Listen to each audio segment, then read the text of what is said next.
अगर इंडिया का Bombay stock exchange crash हो जाए तो इमेजिन करिए कि कितनी बड़ी प्रॉब्लम हो जाएगी हमारे देश में।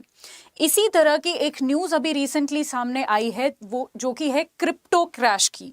हम ये पूरा एनालिसिस आज के वीडियो में करने वाले हैं कि एक्चुअली क्या हुआ है। उससे पहले एक बहुत फेमस स्टेटमेंट मैं आपको यहाँ पर बताना चाहती हूँ। अलीबाबा के फाउंडर जैक मा की एक स्टेटमेंट है, जिन्होंने ब्लॉकचेन पर कुछ बोला था। उन्होंने बोला था कि ये टेक्नोलॉजी इतना दम रखती है कि ये पूरे वर्ल्ड को चेंज कर देगी, बेहतर चीजों के लिए भी कर सकती है, बट ये एक बबल की तरह भी एक्ट करेगी जो किसी भी तरह फट सकता है, किसी भी टाइम पे फट सकता है। और एग्जैक्टली ऐसा ही हुआ है। एक बहुत बड़ा क्रिप्टो क्रैश हमें देखने को मिला है। FTX नाम की जो कंपनी है उसमें एक क्रिप्टो क्रैश हमें देखने को मिला है। हम इस आज के लेक्चर में इस पूरे मुद्दे को एनालाइज करते हुए ये समझेंगे कि सबसे पहले ये क्रिप्टो करेंसी का क्या पूरा जो मतलब है वो क्या है, क्रिप्टो करेंसी का क्या मतलब होता है, ये FTX का क्या पूरा मुद्दा है, क्या है FTX वगैरह, राइट। और उसके बाद सबसे इंपॉर्टेंट चीज पे हम ध्यान देंगे कि इसका इंडिया पर क्या इंपैक्ट होने वाला है। इंडिया में जो लोग क्रिप्टो करेंसीज पर इन्वेस्ट कर रहे हैं, क्रिप्टो में इन्वेस्ट कर रहे हैं, उन पर क्या इंपैक्ट होने वाला है, जो कि आज का हमारा सबसे बड़ा मुद्दा भी होगा। तो शुरू करते हैं। सबसे पहले जैसा कि मैंने आपको बताया, हमारे लिए यह समझना जरूरी है कि क्रिप्टो करेंसी क्या होती है। देखिए, यहां पर करेंसी आती है तो इसका मतलब ये नहीं है कि ये जैसे हमारे पास जो हार्ड करेंसी होती है, रुपए जो नोट के फॉर्म में होता है, it is nothing like that. ये एक वर्चुअल करेंसी की तरह होता है जो ऑनलाइन मोड से ऑपरेट होती है, राइट। इसके बहुत सारे एग्जाम्पल्स हैं, जैसे फॉर एग्जाम्पल बिटकॉइन, आप सभी ने सुना होगा, आप बहुत सारे लोग तो ट्रेड भी करते होंगे क्रिप्टो में, राइट। बिटकॉइंस, ईथर, डॉजकॉइन और बहुत सारे इसके एग्जाम्पल्स है। ये ब्लॉकचेन टेक्नोलॉजी पर काम करती है, जैसा कि आप यहां पर देख सकते हैं। अब बात करते हैं इस इंसान की। ये चेहरा आपने बहुत ज्यादा देखा होगा न्यूज में और बहुत ज्यादा वायरल हो रहा है ये चेहरा। He is Sam Bankman. ये ही इज 30 ईयर्स ओल्ड। इन्हीं की एक कंपनी थी, या फिर आप बोल सकते हो he was the founder of FTX, जो अभी कोलैप्स हुई है। पूरा मुद्दा जानने से पहले हमें यह समझना होगा कि FTX क्या है। FTX, जैसा कि मैंने आपको बताया, ये एक क्रिप्टो करेंसी एक्सचेंज है। जैसे हमारे यहाँ पर अगर आपको क्रिप्टो में ट्रेड करना होता है तो आप बहुत सारे ये एक्सचेंजेस पर जाते हो, ये साइट्स पर जाते हो, जैसे कॉइन DCX हो गया, बहुत फेमस है। उसके अलावा वजीर एक्स वगैरह हो गया, ठीक है, आप ये सब यूज करते हो। इसी तरीके से FTX भी एक क्रिप्टो करेंसी एक्सचेंज है। तो इतना ही आप इसके बारे में याद रखिए, right. It is the second biggest cryptocurrency exchange, so you can remember that as well. अभी इसमें बैंकरप्सी क्यों आ गई है, या फिर आप बोल सकते हो इसका दिवालिया निकल चुका है, ये रातों रात जमीन पे आ गया है, ठीक है, वो इंसान जिसकी मैंने आपको बात करी थी। और ये पूरा जो क्रिप्टो करेंसी एक्सचेंज है, इसके पीछे के रीजंस हम जानेंगे। तो हम वहीं से शुरू करते हैं कि एक्चुअली ऐसा क्या हुआ कि ये पूरा FTX कोलैप्स हो गया। देखिए, इसके लिए आपको एक कॉन्सेप्ट समझना पड़ेगा। मान लीजिए हमारे यहाँ पर कोई बैंक है, राइट। वो बैंक, उस बैंक के पास टोटल 100 रुपए हैं, ठीक है। वो 100 रुपए वर्चुअल करेंसी पे आप इसको इमेजिन करिए, हार्ड करेंसी आप इसको अभी इमेजिन मत करिए, वर्चुअल करेंसी है और 100 रुपए है। वो 100 रुपए, सिर्फ वो 100 रुपए, वो एक इंसान को लोन दे सकता है उस 100 रुपए से। मान लीजिए किसी को 100 रुपए का लोन चाहिए तो वो एक ही इंसान को 100 रुपए का लोन दे सकता है। बट अगर कोई बैंक इलीगल तरीके से, गलत तरीके से ऐसा करना शुरू कर दे कि वो 100 रुपए सिर्फ एक इंसान को ना देके 5 लोगों को दे दे या 6 लोगों को दे दे, बहुत सारे लोगों को दे दे, राइट, ये एक इलीगल तरीका हो जाएगा। कुछ ऐसे तरीके ही अपना रहा था ये जो इंसान जिसकी हम बात कर रहे हैं। ये बहुत ही इज 30 ईयर्स ओल्ड और शायद काफ़ी ज़्यादा दिमाग इनका चलता था।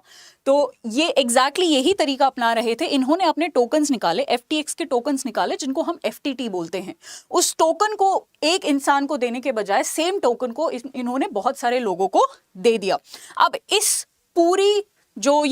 पूरा जो फ्रॉड चल रहा था, इस चीज का पता चला एक कंपनी को, बिनांस नाम की एक कंपनी को, इनके ऑनर को ये पता चला। और जैसे ही पता चला, उन्होंने एक ट्वीट कर दिया कि ऐसा ऐसा कुछ चल रहा है जिसको हम अप्रिशिएट नहीं करते। और जैसे ही ये ट्वीट बहुत सारे इन्वेस्टर्स ने देखा, उन्होंने अपने पैसे को निकालना शुरू कर दिया FTX से, इंक्लूडिंग बिनांस, ठीक है। इन सब ने जो है अपना पैसा निकालना शुरू कर दिया मतलब वो अब अपना पैसा जो है मांग रहे हैं FTX से। बट FTX के पास तो इतना पैसा था ही नहीं कभी कि वो सबको दे सके, राइट, क्योंकि वो तो एक ही टोकन को, या फिर आप बोल सकते हो, आप कॉन्सेप्ट समझने के लिए समझिए कि सिर्फ एक ही टोकन था जिसको वो हर जगह घुमा रहे थे।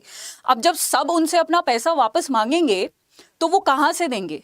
उनके पास तो इनिशियली पैसा था ही नहीं इतना, राइट। और इसीलिए उन्होंने फाइनली अपना जो है वो बैंकरप्सी अनाउंस कर दिया कि हमारा जो है वो दिवालिया निकल चुका है, अब हम कुछ नहीं कर सकते। और जैसे ही ये हुआ, FTT जो कि वो FTX का जो टोकन है उसके प्राइसेस आप देख सकते हो कहां से कहां आ गए, राइट। ये एक फिगर है। दूसरा एक और मैं आपको एक ग्राफ दिखाती हूँ, investing.com से मैंने एक ग्राफ लिया है जहां पर ये डिफरेंस देख सकते हैं कि क्या प्राइस FTT का चल रहा था, FTX के जो टोकन है उसका चल रहा था। और जैसे ही लोगों ने पैसे निकालना शुरू कर दिया और वो क्योंकि दे नहीं पाए, क्योंकि वो ये कंपनी पूरी बैंकरप्ट हो गई, कहां पर इसके रेट्स गिर गए, राइट। एकदम साफ हो गया सब कुछ। हालांकि उसके बाद इन्होंने अपॉलॉजी मांगी है, बट मुझे नहीं लगता कि जब हम जानबूझ के कुछ गलत कर रहे होते हैं, हमें अपने मार्केट पॉलिसीज का, हम जिस तरीके से भी मार्केट को पूरा ऑपरेट कर रहे होते हैं, हमें पता होता है कि ये गलत है या सही है। एटलीस्ट अपने धंधे में हमें इतना तो पता होता है कि ये लीगल है कि इलीगल है। अगर हम जानबूझ के गलतियां कर रहे हैं और उसके बाद कोई इमोशनल नोट आप लिखते हो, उसके बाद अगर माफी मांगते हो, तो this makes no sense absolutely, right. चलिए, अब सबसे बड़ा यहाँ पर सवाल आता है कि इंडिया के जो इन्वेस्टर्स हैं उस पर इसका क्या फर्क पड़ने वाला है, या फिर इंडिया में क्या रेगुलेशंस बढ़ जाएंगे इस कोलैप्स के बाद। तो ये चीज हम एनालाइज कर लेते हैं। सबसे पहले हमें कुछ डेटा समझना पड़ेगा, जो ये एक एस्टिमेट के हिसाब से डेटा ये कहता है कि इंडियन क्रिप्टो मार्केट जो है, इट इज अराउंड 25 मिलियन जो इन्वेस्टर्स हैं वो यहाँ पर हैं।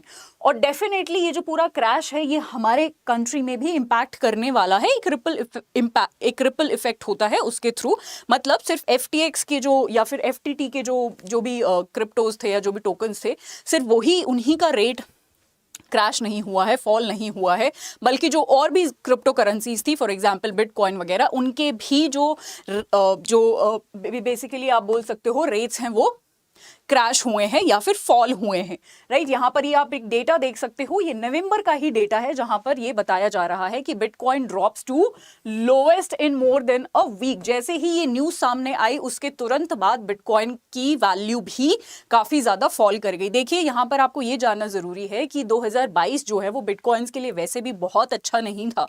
ऑलरेडी हम कोविड से रिकवर कर रहे थे, लोगों के हाथ में वैसे ही पैसे नहीं थे, तो इन्वेस्टमेंट कहीं ना कहीं कम हो रहा था, ऑलरेडी कम हो रहा था। ऑल्सो हमारे जो बैंक हैं वो भी क्रिप्टोज को बहुत ज़्यादा सपोर्ट नहीं करते। बहुत सारे बैंक्स में तो बहुत ज़्यादा सपोर्टिव नहीं है। हमारा पूरा जो सिस्टम है, हमारे देश की जो रूल्स एंड रेगुलेशंस हैं, वो क्रिप्टोज के बहुत ज़्यादा फेवर में ऑलरेडी नहीं है। और उसके बाद ये क्रैश का आ जाना, तो बहुत ही ज़्यादा बुरी हालत हो गई है इस पूरे सेक्टर की, राइट। अगेन ये आप ग्राफ देख सकते हैं जहां पर बिटकॉइन की वैल्यू जो है वो किस तरीके से ड्रॉप की गई है, ड्रॉप हुई है इस पूरे कोलैप्स के बाद, वो ये शो करता है, राइट। नाउ हमारे यहाँ पर दो बहुत इंपॉर्टेंट लोग हैं, एक हमारा सेंट्रल बैंक, एक हमारी सेंट्रल गवर्नमेंट, राइट। तो RBI का इस पर क्या कहना है? देखिए, RBI जैसा कि मैंने आपको बताया हमेशा से एक चीज के फेवर में है, वो ये है कि अगर ऐसी चीज हमारी इकोनॉमी में, हमारे देश में आती है, तो वो बिना रूल्स एंड रेगुलेशंस के नहीं आनी चाहिए। उसके लिए प्रॉपर रूल्स एंड रेगुलेशंस होने चाहिए। इसके साथ साथ हमारी जो सरकार है वो भी कुछ ऐसा सा ही कहती है, या फिर उनका भी कुछ ऐसा सा ही मानना है कि कुछ ना कुछ किसी तरीके की निगरानी ऐसी चीजों पर, क्रिप्टो जैसी चीजों पर होनी चाहिए। और इसी के लिए उन्होंने बजट में एक ये 30% टैक्स का क्लॉज भी लेके आए थे वो क्रिप्टो के लिए, राइट, ताकि कहीं ना कहीं एक रेगुलेटेड मैनर में ये पूरा जो चीज है ये ऑपरेट कर सके। और अगर मैं पर्सनल अपना ओपिनियन आपको देना चाहूं, तो मुझे पर्सनली भी ये लगता है कि क्रिप्टो जैसी चीज एक रेगुलेटेड एनवायरनमेंट में हमें ऑपरेट करनी चाहिए, वरना यू नेवर नो। जैसे कि हमने शुरू किया था अपना लेक्चर विद दैट बबल, तो this is like a bubble which can burst any time. तो डेफिनेटली जो रेगुलेशंस हैं वो इस सेक्टर में होने चाहिए। आज के लिए इतना ही। आई एम श्योर आपको ये जो पूरा मुद्दा है, जो मैंने पूरा एनालिसिस आपको दिया है, ये आपके लिए हेल्पफुल होगा, आपको समझ आया होगा। कल मैं फिर से कुछ ऐसे ही इंपॉर्टेंट कॉन्सेप्ट्स और इंपॉर्टेंट बर्निंग टॉपिक्स के साथ आऊंगी। Till then stay tuned. Thank you so much.